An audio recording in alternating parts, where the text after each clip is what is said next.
এবার শাড়িটা চেঞ্জ করি, আর ভাল লাগছে না। না মামনি, তোমাকে তো অভ্যাস করতে হবে তাই না? আমি জানি তুমি শাড়ি পরতে পারো না, তবে তোমাকে শিখতে হবে তো। যাও এবার রুমে যাও, জামাই বাবা একা আছে। মাম্মা একটু বোঝার চেষ্টা করো। মামনি আর কোনো কথা না, যাও রুমে যাও। এ আর কি করবে, আয়ুর ধমক শুনে রুমে চলে আসে। জঙ্কুক বেডে শুয়ে শুয়ে ফোন স্টোর করতেছিল। জঙ্কুক এমন ভান করে আছে যে তে যে রুমে এসেছে সেটা জঙ্কুক দেখেইনি। তে তো এখনো পুরোপুরি রুমের ভিতরে আসেনি, দরজার কাছে দাঁড়িয়ে শাড়ির আঁচল নিয়ে মুচড়ামুচড়ি করতেছে। দরজা লাগিয়ে লাইট নিভিয়ে দাও, আমি ঘুমোবো। তের মনে একটু শান্তি পেল। এতক্ষণ তো বুকের ভিতরে কেউ ঢোল পিটাচ্ছিল, কারণ রুমে আসলে জঙ্কুক আবার কি করে এই ভয়ে। তে আর দেরি করলো না, দরজা লাগিয়ে লাইট নিভিয়ে সোফায় শুয়ে পড়লো। তে রুমে এসে শাড়ি চেঞ্জ করবে ভেবে এসেছিল, তাও ভুলে গেছে। তে চোখ বন্ধ করে শুয়ে আছে, হয়তো সে ঘুমিয়েও পড়েছে। গভীর রাত, তে ঘুমিয়ে আছে। তবে তের ঘুমের মধ্যে মনে হচ্ছে ওর বুকের উপর থেকে কেউ কাপড় সরিয়ে ফেলেছে। এরপরে আর কিছুই মনে হচ্ছে না। তে নড়াচড়া করে আবারও ঘুমিয়ে যায়। কিছুক্ষণ পরে তের অস্থির লাগছে, মনে হচ্ছে পেটের উপরে কেউ লিক করছে। তে নড়ে ওঠে, চোখ খুলে তাকায়, তবে অন্ধকার রুমে কিছুই দেখতে পায় না। তে সোফা ছেড়ে রুমের লাইট অন করে দেয়, বিছানায় তাকায়, দেখে জঙ্কুক ভুট হয়ে শুয়ে আছে, শাড়ির আঁচল ঠিকই আছে। তাহলে কি আমি স্বপ্ন দেখছিলাম? কথাটাতে মনে মনেই বলে। তে পেটের কাছ থেকে শাড়ি সরিয়ে পেটের দিকেই তাকায়, না সব ঠিক আছে তো। ধুর, আমি মনে হয় পাগল হয়ে গেছি। এই কয়দিন কি আজে বাজে স্বপ্ন দেখছি, আল্লাহই জানে। ধুর, আমার ঘুমের 12টা বেজে গেছে। তে কথাগুলো বিড়বিড় করেই বলে, আবারও সোফায় শুয়ে পড়ে। তবে আজ ঘুমাতে অসুবিধা হচ্ছে, ভালোভাবে ঘুমাতেই পারছে না। এভাবেই রাতটা পার হয়ে গেল। সকালবেলা তের ঘুম ভাঙে, তবে তে আজ সোফায় শুয়ে আছে। বিছানায় তাকিয়ে দেখে জঙ্কুক শুয়ে আছে। আজ ভালো ঘুম হয়নি, তাই তাড়াতাড়ি ঘুম ভেঙে গেছে তের। আস্তে আস্তে করে তে জঙ্কুকের কাছে যায়। আজ এই প্রথম জঙ্কুকে ঘুমানো অবস্থায় দেখতে পেল তে। জঙ্কুকের দিকে তাকিয়েছিল। তে কিছুক্ষণ জঙ্কুকের দিকে তাকিয়ে মিটিমিটি হেসে ওখান থেকে উঠে ওয়াশরুমে চলে যায়। এইদিকে জঙ্কুকের ঘুম ভেঙে যায়। জঙ্কুক ওয়াশরুমে যাওয়ার জন্য আসে, তখন দেখে ভিতর থেকেই আটকানো। জঙ্কুক সোফায় তাকায়, তখন বুঝতে পারে তে ওয়াশরুমে আছে। জঙ্কুক তের জন্য অপেক্ষা করতেছিল বিছানায় বসে। এরই মাঝে তে বেরিয়ে আসে, লাল একটা থ্রি পিস পরা, চুলগুলো ভেজে। জঙ্কুক ওয়াশরুমের দরজা খোলার শব্দ পেয়ে সেই দিকেই তাকায়। জঙ্কুক সেখানেই স্তব্ধ হয়ে যায়, কিছু করার বা কিছু বলার জ্ঞান হারিয়ে ফেলেছে। এই মুহূর্তে জঙ্কুকের কাছে মনে হচ্ছে ওর সামনে একটা ফুটন্ত গোলাপ দাঁড়িয়ে আছে। মনে হচ্ছে গোলাপটা একটু ছুঁয়ে দিতে, কিন্তু জঙ্কুক এই গোলাপটাকে ছুঁতে পারবে না। এই গোলাপটা নিজেই তো ছুঁতে বারণ করে দিয়েছে। কি বলছি শুনছেন? আমার হয়ে গেছে, এবার আপনি ওয়াশরুমে যেতে পারেন। তে একই কথা বারবার বলছে, তবে জঙ্কুকের কানে যাচ্ছে না। এই প্রথমবার সদ্য গোসল করা দেখেছে দেখে। এইদিকে জঙ্কুক নিজের কন্ট্রোল হারাচ্ছে। অতঃপর জঙ্কুক চোখ নামিয়ে নেয় তের থেকে। হ্যাঁ যাচ্ছি। তে তোয়ালে দিয়ে চুলগুলো মুছছে। জঙ্কুক বসে আছে তের ঠিক পিছনে।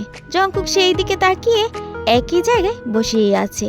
তে চুল মুছে শেষ করে পিছনে ঘুরে হাঁটা দেয়। হঠাৎই পা পিছলে পড়ে যায় জঙ্কুকের উপরে।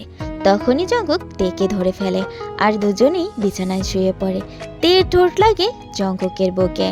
দুজনেই অপ্রস্তুত হয়ে পড়ে। হঠাৎই জঙ্কুকের মাথায় দুষ্টুমি খেলে যায়। জঙ্কুক তের কোমর ধরে উল্টে তেকে বিছানায় শুয়ে দেয়। জঙ্কুক তের উপরে উঠে পড়ে আর বলে, আমি কিন্তু তোমার কাছে যাইনি তে, তুমি এসেছো আমার কাছে। তুমি বলেছিলে তুমি না বলা পর্যন্ত তোমাকে টাচ না করতে, তবে এখন তো তুমি নিজেই আমার কাছে ধরা দিয়েছ। এখন কি করে ছেড়ে দেই আমি তোমাকে বলো তো? তে তো ড্যাব ড্যাব করে জঙ্কুকের দিকেই তাকিয়েছিল, ঠোঁট দুটো ফাঁক করে কিছু বলতেই যাবে। এরই মাঝে জঙ্কুক ঠোঁট দুটো আঁকড়ে ধরল। তের চোখ বড় বড় করে ফেলে। জঙ্কুক লিপ কিস করতে শুরু করে। তে জঙ্কুককে সরানোর জন্য অনেক ট্রাই করে, কিন্তু পারছে না। জঙ্কুক তার আকাঙ্ক্ষার জিনিসটা পেয়ে গেছে, সে কি আর এত তাড়াতাড়ি ছেড়ে দিবে? 10 মিনিট হয়ে গেছে, এখনো জঙ্কুক তেকে ছাড়ছে না। তের এখন নিঃশ্বাস নিতেও কষ্ট হচ্ছে। 15 মিনিট হয়ে গেছে, এখনো তেকে জঙ্কুক ছাড়ছে না। তে আর না পেরে জঙ্কুকে একটা চড় মারে। হঠাৎই এমন চড় খাওয়াতে জঙ্কুক তের ঠোঁট ছেড়ে দেয় আর তের দিকেই তাকিয়ে থাকে। এদিকে তে ছাড়া পেয়ে জোরে জোরে নিঃশ্বাস নিতে থাকে। তবে জঙ্কুক রেগে যায়। তেকে কিছু না বলেই তের উপর থেকে উঠে ওয়াশরুমে চলে যায়। এইদিকে তে অবাক হয়ে বিছানার উপরে শুয়ে থাকে। তে কিছুক্ষণ পর উঠে বসে। জঙ্কুক ওয়াশরুম থেকে একেবারে রেডি হয়ে বের হয় আর বের হয়ে নিচে চলে আসে। আয়ু, জেহব, সুগা, জিমিন এতক্ষণ ওদের জন্যই অপেক্ষা করতেছিল। জঙ্কুক আসতেই সবাই খেতে শুরু করে। তেও চলে আসে, তবে দুজনেই চুপচাপ খেতে থাকে। জঙ্কুক একবারও তের দিকে তাকাচ্ছে না, তবে তে আর চোখে জঙ্কুক কি দেখছে। আয়ু এই জিনিসটা লক্ষ্য করে। জঙ্কুক খাবার শেষ করে জেহবকে বলে, বাবা, আমার একটা কাজ আছে, আমাকে একটু যেতে হবে। জেহব সাহেব জঙ্কুকের মুখে কাজের কথা শুনে জঙ্কুকের দিকে তাকায় আর বলে, জেকে, তোমার কাজ থাকলে তুমি যেতেই পারো। হ্যাঁ, আমাকে বলার কি আছে, তবে তাড়াতাড়ি এসো কাজ শেষ করে, কেমন? আচ্ছা বাবা, চেষ্টা করব। এদিকে সুগা তো অবাক। জঙ্কুকের হঠাৎ কি এমন কাজ পড়লো যেটা আমি জানি না। জঙ্কুক বাসা থেকে বের হতে নেয়। তখনই সুগা বলে, দাঁড়া জঙ্কুক, আমিও যাব তোর সাথে। তবে জঙ্কুক কোনো উত্তর দিল না। সুগাও জঙ্কুকের পিছু পিছু বেরিয়ে যায়। আর এই দিকে তে বেশি খেলো না, সোজা রুমে চলে যায়। আয়ু তের পিছু পিছু রুমে চলে আসে আর বলে, এ মামনি, কি হয়েছে জেকের সাথে তোমার? তে আয়ুর কথা শুনে একটু ঘাবড়ে যায় আর মনে মনে বলে, মাম্মাকে কি করে বলবো এখন? কই মাম্মা, কিছু হয়নি তো? এ মামনি, আমাকে মিথ্যে বলে লাভ নেই, আমি সব বুঝি। তবে আমি তোমাকে একটা কথা বলি, জেকে এখন তোমার হাজবেন্ড। সে যেমনই হোক না কেন, তোমাকে তার সাথেই মানিয়ে চলতে হবে। তোমার হাজবেন্ড যেটা চায় সেটা তোমাকে করতে হবে। তোমাকে বুঝতে হবে সে কেমন। ভালোবাসা পেতে হলে ভালোবাসা দিতে হয়। তুমি বড় হয়েছো, তোমাকে এসব বুঝতে হবে। আয়ু থেকে বুঝিয়ে শুনিয়ে রুম থেকে চলে যায়। রাত হয়ে গেছে। জঙ্কুকের জন্য তে অপেক্ষা করছে, কিন্তু জঙ্কুক আসে না। তের এখন খুব অস্থির লাগছে, ভালো লাগছে না। তে জঙ্কুককে কল করেছিল, তবে জঙ্কুক কল তুলছে না। এরই মাঝে জিমিন চলে আসে তের রুমে। এতে জঙ্কুক ভাইয়া আসবে না, তুই খাবার খেয়ে শুয়ে পড়। জঙ্কুক ভাইয়া আসবে না মানে? কি বলেছে তোকে?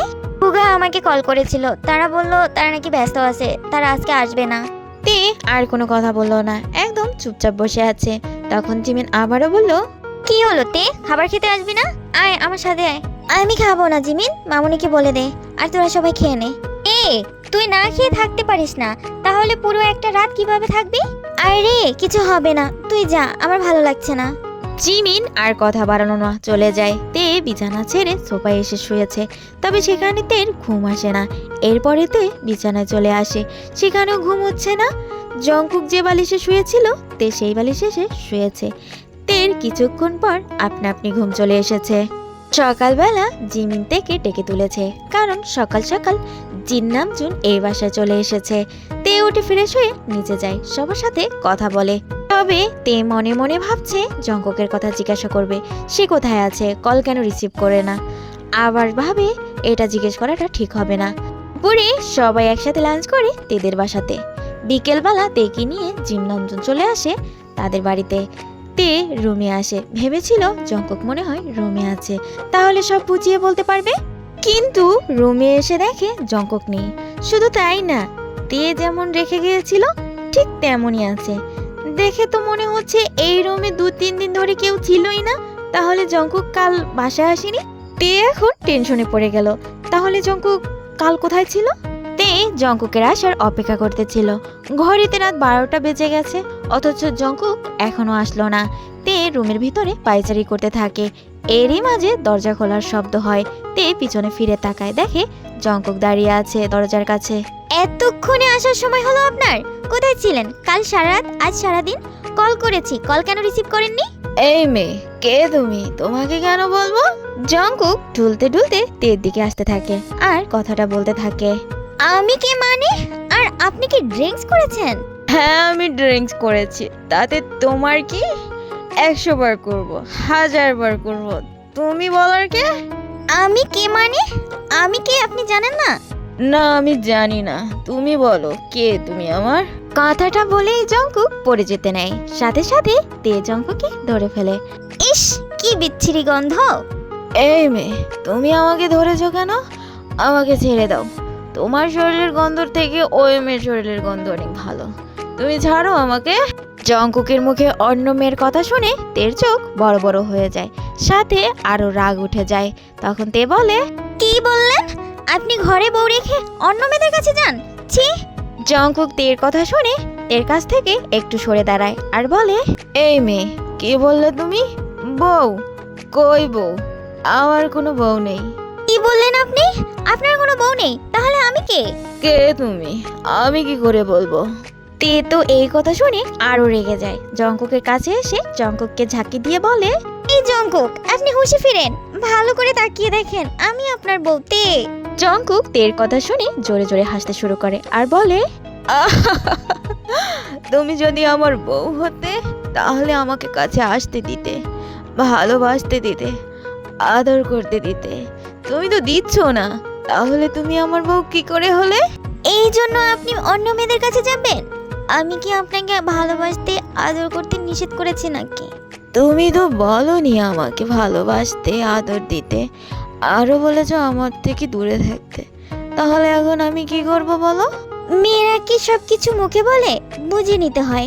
আপনি যে রাতে জড়িয়ে ঘুমাতেন, রাতে সোফা থেকে বিছানায় নিয়ে আসতেন, কি ভেবেছেন আমি কিছু জানি না?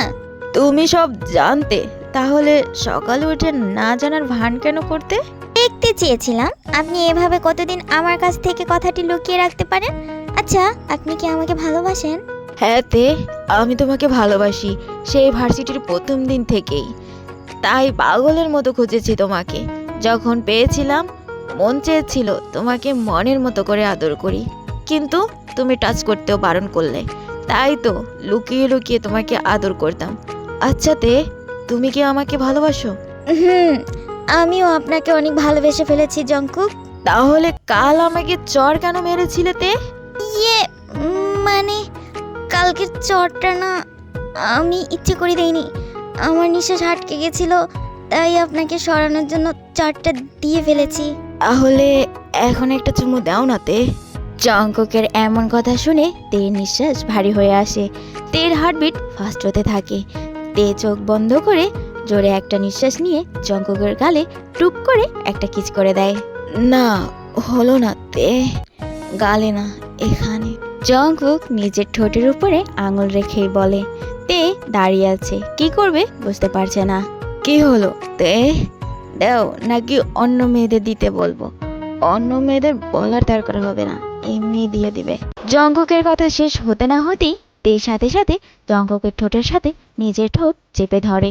জঙ্কুক এই সুযোগে তের কোমর আঁকড়ে ধরে আর ডিপলি কিস করতে শুরু করে। 10 মিনিট ডিপলি কিস করার পরে জঙ্কুক তের ঠোঁট ছেড়ে দিয়ে গলায় মুখ ডুবিয়ে দেয়। তের কানে কানে ফিসফিস করে বলে, তে, আমি শুধু তোমাকে চাই, আর কাউকে লাগবে না। আমার অন্য মেয়েদের কাছে যাওয়ার তো দূরের কথা, কখনো কারো হাতও টাচ করিনি। তাহলে এইমাত্র বললেন যে অন্য। তে আর কিছুই বলতে পারলো না। জঙ্কুক বলতেই দিল না, আবারও আঁকড়ে ধরলো তের ওই কোমল অদূর দুটো। তেকে কিস করতে করতে বিছানায় নিয়ে যায়। তেকে বিছানায় শুয়ে দিয়ে জঙ্কুক উঠে পড়ে তের উপরে। এক টানে নিজের গায়ের শার্টটা খুলে ফেলে, নিজে ওয়ানড্রেস হয়ে যায় আর সাথে তেকে ওয়ানড্রেস করে ফেলে। জঙ্কুক তের পুরো শরীরে কিস করতে থাকে, বাইট করতে থাকে, স্যাপ করতে থাকে, লিক করতে থাকে। কি করছেন? আস্তে, আমার লাগছে তো। আর আপনি করে ডাকবে না তে, তুমি করে ডাকবে, আমার নাম ধরে ডাকবে। কল মি জঙ্কুক তে, কল মি জঙ্কুক। কি করছো? আমি দেখতে পাচ্ছি তো। জঙ্কুক, ওই বাজি, ওই পকেট তোমার। আস্তে, আমাকে মেরে ফেলবি নাকি? আহ তে, এমন বলো না, একটু সময় দাও, ঠিক হয়ে যাবে। তোমার নড়াচড়াতে আরো ডিস্টার্ব হচ্ছে তে।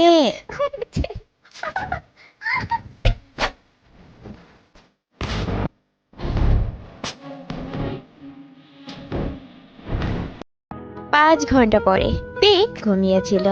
জঙ্কুক তের উপরেই শুয়েছিল। হঠাৎই তার কিছু একটা মনে পড়ে।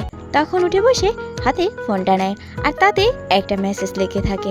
মেসেজটা ছিল এমন, থ্যাঙ্কস দোস্ত, তোর আইডিয়াটা আমার ভালোই কাজে লেগেছে। মেসেজটা সেন্ড করেই জঙ্কুক আবারও শুয়ে পড়ে তের পাশেই। আসলে এই সবগুলো ইয়োনোর প্ল্যান ছিল। জঙ্কুক ইউনোকে সব বলেছিল, এই কারণে ইউনো এই টিপসটা দিয়েছিল গায়ে একটু ড্রিঙ্কস ফেলে ওর সামনে মাতলামো করতে, ওকে অস্বীকার করতে। তারপরে তে কি বলে এইটা শোনার জন্য। দেখতে দেখতে কেটে গিয়েছে 2টি মাস, সবকিছু আগের মতোই আছে, আবার কিছু কিছু পরিবর্তন হয়েছে। তে এখন তার দায়িত্ব নিতে শিখে গেছে। জিমিনেরও পরিবর্তন এসেছে। জঙ্কুক সুগার সামনে এক্সাম, তাই ওরা এখন একটু ব্যস্ত পড়াশোনা নিয়ে। এই তে, আমার শার্ট কোথায় রেখেছো? পাচ্ছি না তো, দিয়ে যাও তো। তে কিচেনে কাজ করতেছিল জিন বেগমের সাথে। এমা, যাও, তোমাকে আর কিছু করতে হবে না। দেখো জঙ্কুক চিল্লাচিল্লি শুরু করে দিয়েছে। এখন তুমি রুমে যাও, আর তুমিও রেডি হয়ে নাও, ভার্সিটিতে যেতে হবে তো। আচ্ছা মামুনি, আমি যাচ্ছি, তবে তুমি কোনো কাজ করতে যেও না কিন্তু। সার্ভেন্ট তো আছে, তাদেরকে দেখিয়ে দিও, তারা করে নিবে। আচ্ছা মা, করবো না, যাও তুমি। তে কিচেন রুম থেকে নিজের রুমে চলে আসে আর জঙ্কুককে উদ্দেশ্য করে বলে, কি হয়েছে, এত চিল্লাচ্ছ কেন? শার্ট তো আমি আলমারিতে রেখেছি, ওখানে দেখলেই তো হয়। বলি তে আলমারির কাছে যায় শার্ট বের করার জন্য, তবে জঙ্কুক তেকে পিছন থেকে জড়িয়ে ধরে আর ঘাড়ে মুখ ডুবিয়ে দিয়ে বলে, বউ, তুমি আগের থেকে দুষ্ট হয়ে গেছো। আগে তো ঝগড়া করতে, তবে কাছে কাছে থাকতে, আর এখন দূরে দূরে থাকছো কেন বলো তো? কি করছো তুমি? কেউ এসে যাবে তো? না, এখন কেউ আসবে না। একটু আদর করতে আসলেই তুমি শুধু বাহানা দেখাও। তে এখন আমার তোমাকে আদর করতে মন চাচ্ছে। জঙ্কুক কথা বলতে বলতেই তের ঘাড়ে ছোট ছোট কিস করতে থাকে আর ছোট ছোট বাইট দিতে থাকে। আমার লাগছে তো, এই জন্যই তোমার কাছাকাছি থাকি না। তোমার কাছে আসলেই শুধু তোমার প্রেম প্রেম পাই আর আদর আদর পাই। আমার একটা মাত্র বউ, তাকে আদর করবো না তো কাকে করবো? হয়েছে, এখন আমাকে ছাড়ো, ভার্সিটিতে যেতে হবে নাকি? তের কথা শুনে জঙ্কুকের হুঁশ আসে। হ্যাঁ, আজকে ভার্সিটিতে ওদের একটা ইম্পর্টেন্ট ক্লাস আছে, যেতে তো হবেই। তাই তো ভার্সিটিতে যেতে হবে। তুমি আমার কাছে আসলেই সব ভুলে যাই জান। হ্যাঁ, সব আমার জন্য হয়, তাই না? দুষ্ট একটা। জঙ্কুক তেকে ছেড়ে দেয়। তে ওয়াশরুমে চলে যায়, এরপরে রেডি হয়ে নিচে চলে আসে। তে জঙ্কুক সুগা একসাথেই ভার্সিটিতে যায়, কারণ এখন সবাই জানে তে জঙ্কুকের বিয়ের কথা। জঙ্কুক সুগা তাদের ক্লাসরুমে চলে যায়। তের সাথে জিমিনের দেখা হয়। জেনি, তে, জিমিনা একসাথে কথা বলে ক্লাসরুমে চলে যায়। এদিকে জিমিন তে কথা বলতে বলতে ওদের ক্লাসরুমে চলে আসে। এরই মাঝে জিমিনের ফোনে একটা কল চলে আসে। কল আসার সাথে সাথে জিমিনা কলটা রিসিভ করে। তে কিছুই শুনতে পায় না, তবে তে জিজ্ঞাসা করে কি হয়েছে। তে কথাটা শোনার সাথে সাথেই সেন্সলেস হয়ে যায়।